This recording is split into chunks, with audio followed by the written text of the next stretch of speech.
हो, लेकिन प्राप्त मकान की रक्षा करना, प्राप्त बैंक बैलेंस को बढ़ाना, उज्जीवित चलते फिरते आत्मबम तैयार करना, ये था लक्ष्य ना। चलता फिरता आत्मबम, प्रहलाद का मतलब क्या है? एटम बम नहीं, मानव बम नहीं।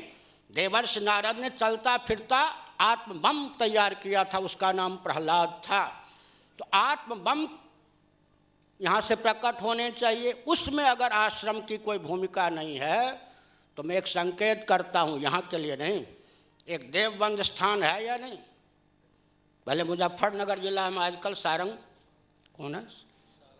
सहारनपुर जिला में है।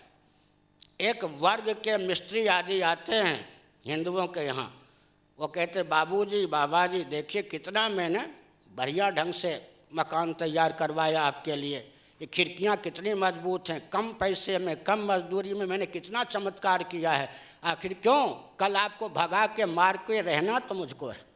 ये स्पष्ट चुनौती है।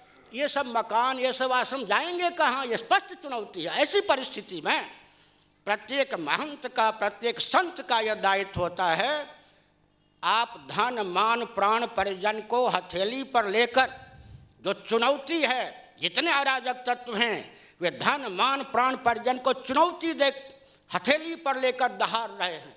उनके सामने कौन टिकेगा? ये कौन कथावाचक टिकेंगे? ये कौन बाबा टिकेंगे? जो अपने धन मान प्राण परिजन को हथेली पर लेकर चलते फिरते आत्मबम होंगे, नहीं तो कोई भी सुरक्षित नहीं रहेगा। ये जो शताब्दी का वास्तविक, मेरी दृष्टि में ये परंपरा चलती रहे, इसके लिए केवल मकान पर्याप्त नहीं है, व्यक्ति का निर्माण होना चाहिए। व्यक्ति कैसा हो? चलता फिरता आत्मबम हो। आज मैंने संकेत किया, मुझे कष्ट हुआ एक उत्सव में जाने पर। श्री ऋतंभरा जी के, गुरुदेव जी के उत्सव में बहुत प्रसन्नता हुई, उनके शील सब। कष्ट इस बात को लेकर हुआ, यहाँ का कोई प्रतिनिधि नहीं बुलाया गया था। इसका मतलब 2 पीढ़ी में इस स्थान का संतुलन, इस स्थान की छवि इतनी हो गई कि वृंदावन में इसकी पहचान खो गई।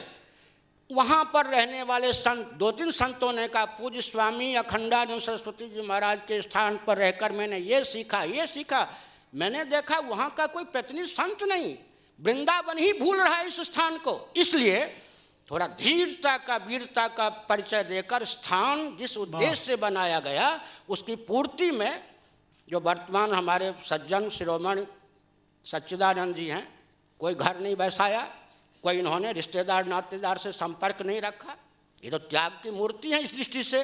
लेकिन संस्थान को वृंदावन ही भूल रहा है, इधर थोड़ा ध्यान देना चाहिए। और मैंने फिर से कहा, मैं फिर से कहना उचित समझता हूँ, शिक्षा, रक्षा, संस्कृति, सेवा और धर्म और मोक्ष का संस्थान ये आश्रम है। केवल आश्रमों से, बिल्डिंग से आश्रम की शोभा नहीं होती। चलते फिरते आत्मबम, कथा वाचन करके श्रोताओं को आह्लादित करना ही कथावाचक का कर्तव्य नहीं है। राम कौन होते हैं? राम है उपन्यास के कल्पित पात्र। 300 पृष्ठों में केंद्रीय सरकार ने माननीय उच्चतम न्यायालय को लिखित दिया। उस समय कथावाचकों ने कहाँ कहा कि राम सब कुछ होते हैं, तुम कौन होते हो शासन करने वाले? ये चुनौती दी गई, उनके श्रोताओं के द्वारा चुनौती दी गई। आज भारतवर्ष में भगवान राम जहाँ प्रकट हुए, अवैध दावा करने वालों को माननीय न्यायालय ने 1/3 वैध अधिकार दे दिया है। ये क्या हमारे गाल पर थप्पड़ नहीं है क्या? जहाँ भगवान राम प्रकट हुए थे वहाँ अवैध दावा करने वाले को न्यायालय ने 1/3 स्थान, जमीन दे दी है, वैध साबित कर दिया है। मैंने अभी कहा, द्वारका ज्योतिर्मठ के शंकराचार्य जी के सामने 1.25 घंटे बंद कमरे में हम मिले थे।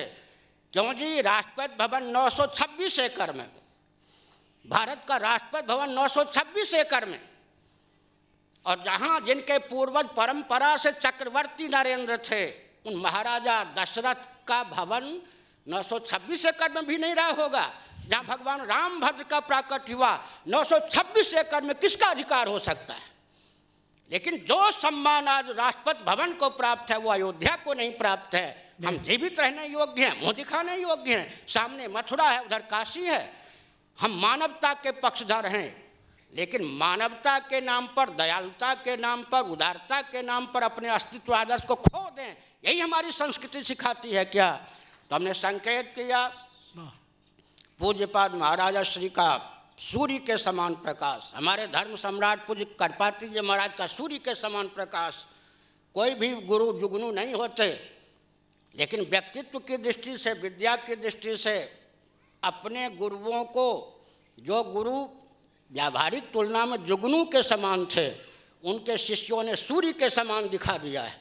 और जो सचमुच में सूर्य के समान थे, वो गिने चुने पीढ़ी में ही तिरोहित से हो रहे हैं। इस पर विचार करना चाहिए हम लोगों को। हम आपसे अलग होकर नहीं कह रहे। मैंने पहला कहा वाक्य, आध्यात्मिक क्षेत्र में मैं अपना पिता मानता हूँ धर्म सम्राट स्वामी करपात्री जी महाराज को, और माता मानता हूँ पूज्य स्वामी जी महाराज को। ये मैंने पहले कहा, तो इस पर भी विचार करना चाहिए। मैंने बहुत समय लिया और दिया इस दृष्टि से कि मेरे हृदय में आग है, और उस आग को देखते हुए मैं नहीं देखता कि चार संत भी, चार कथावाचक भी साथ देने वाले हैं इस युद्ध में। परिस्थिति ये है, हम इतने संत, इतने कथावाचक मिलकर, चार शंकराचार्य कम से कम असली हैं, और उपपीठ के मान्य कई शंकराचार्य असली हैं, लेकिन वो कहाँ हैं? आज कुछ भी नहीं दिखाई पड़ता। जिस युद्ध के मोर्चे पर मैं जा रहा हूँ वहाँ देखता हूँ तो बस एक दो भी दिखाई पड़ते हैं। यह काल पर गया है। 1 और 8 लाख संतों की बटालियन है, 1 लाख कथावाचकों की बटालियन है।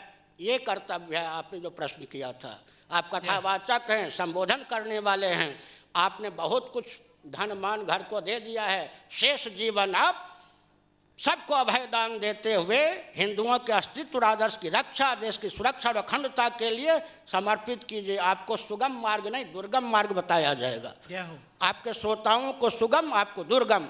श्री राम जय राम, जय जय राम, श्री राम जय राम, जय जय हर हर। वो मैंने एक ही समय इसलिए दिया कि मेरे कारण रंग बदल ना जाए। जैसा रंग अब आप चलाना चाहें आगे चलाते रहें। नमस्कार। वाह, क्या बात। पूज्य चरण श्री गुरुदेव भगवान की। महाराज श्री ने हमको दिशा दी है, विचार करें, गंभीर चिंतन दिया है। उनके श्री चरणों में बारंबार नमन। पूज्य चरण पधारे हुए हैं, प्रेरणा दे रहे हैं। सायंकालीन सभा 3 बजे प्रारंभ होगी, और सायंकालीन सभा में